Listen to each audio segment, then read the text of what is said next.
अरे गावछाप, तुझ्याकडून हा विषय एंड झाला असेल तरी माझ्याकडून इतक्यात होणार नाहीये. अरे ये खेल तो अभी बहुत आगे जाएगा.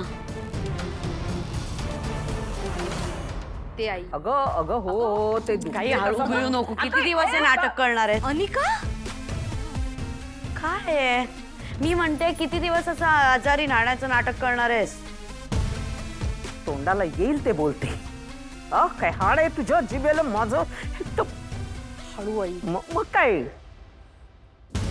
माझ्या हाडाचं काय झालंय मला माहिती. कुणामुळे ग? हे सगळं तुझ्यामुळे झालंय, कळलं ना? तुझ्यामुळे मला हे सगळं सहन करावं लागतंय. काय आठवतंय का विसरलीस? आठवतंय. एक्सक्यूज मी, मला सगळं आठवतंय. मी विसरत नाही गोष्टी. हे पण आठवतंय आणि ते पण आठवतंय की कमळी फ्रॉड आहे हा एव्हिडन्स घरात कोणी आणलेला? मी आणलेला ना. कॉलेजमध्ये तिच्या रजिस्टरमध्ये तिच्या आईचं नाव वेगळं आहे हे मीच सांगितलेलं, पण तेव्हा मला अंडर एस्टिमेट केलं. आणि आता काय?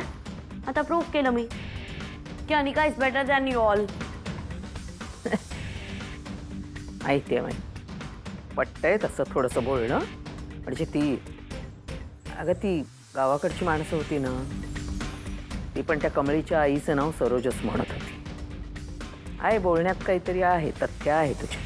आहे ना? मग टाइमपास सोड आणि कामाला लाग. काय? कमळीच्या आईची इन्फॉर्मेशन आहे ना काहीतरी तुझ्याकडे?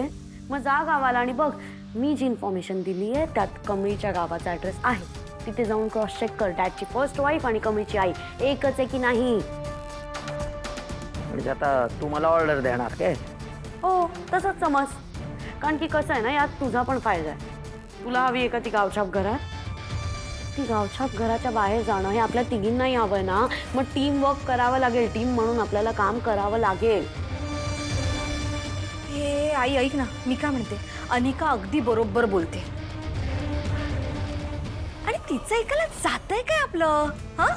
आणि खरं सांगू का, मला यावेळी वाटतं की आपल्या अनिकाचा प्लॅन सक्सेसफुल होणारच.